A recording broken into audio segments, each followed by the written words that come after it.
So playing the piano, it's something that I've done pretty much most of my life. I actually started playing piano when I was 4 years old, and I practiced daily. I was also a piano teacher, so I taught piano for probably the best part of 15 years.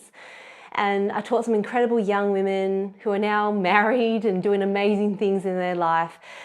And it really got me thinking about how music can actually have a role in how we think about motor learning. In fact, a lot of studies on neuroplasticity are based on violinists and how many hours of practice they need to do before they can actually really learn that new skill, and whether that's ingrained into their brain. They've done MRIs to see whether they have been able to make changes to their brain as well. There's so much we can learn. And having been a piano teacher for as long as I had been, until I was really all committed to physio, in fact, it was something that I was going to do as a full-time job. I remember finishing high school and I had the choice of whether I was going to go into science or be a full-time musician, and ultimately I chose science. Doesn't mean I can't keep playing piano and enjoying that and enjoying what it brings to the life that I now lead as a physiotherapist in motor learning. Now, when you learn a new skill, we always talk about this hands-off approach, and sometimes I think it's a little bit misunderstood. It doesn't mean that we're completely away.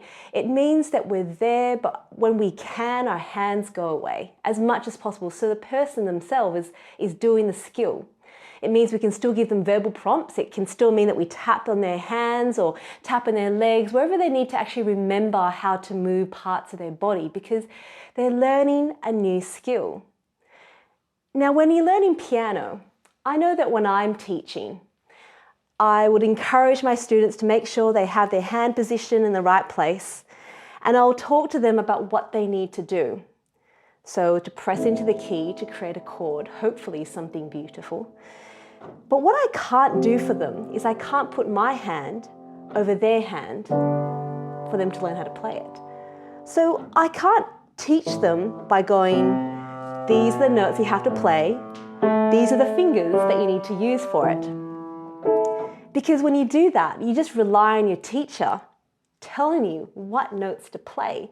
When the reality is, I need to learn how to do a lot of that myself. I need to learn how to press at a certain depth, at a certain speed, with a certain precision, for those notes then to come out. So therefore, I learn the skill, not becoming reliant on my teacher. My teacher would give me prompts and say, now make sure that you're pressing deep into the keys. Or make sure that when you're doing this scale, your thumb comes under after you use the third finger, so you get that A, so it's nice and smooth. I'll get those prompts. My teacher would tell me that, but ultimately, I'm the one doing the work. I'm the one thinking about it. I'm the one initiating the movement. I'm the one therefore learning. Now, back when I was studying music, I was practicing 3, 4, sometimes 5 hours in a day. So it does take this intensive practice to be able to master the skill of being able to play the piano. And for our kids, you know, doing therapy, yes, they need intensive practice, but it's got to be the right kind of practice. If I did intensive practice on the key of A minor, I know Alicia Keys made that very popular. If I just kept doing that, but my teacher's hand was over me the entire time, I'd go home and practice, but I wouldn't know how to do it because my teacher had her hands on me the entire time. I need to be able to do it myself if I want to be able to play whatever it is that I want to play. So there's so much to be said about that.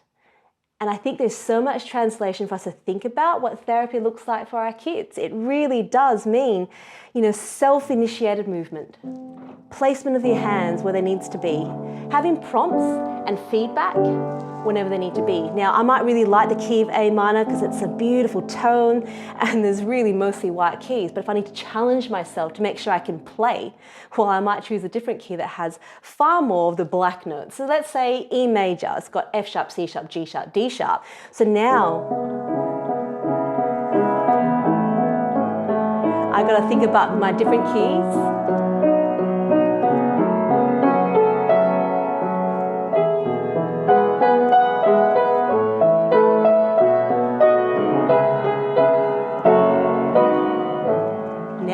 I've challenged myself by playing something in a different key, so I'm not reliant on just doing it one way all of the time.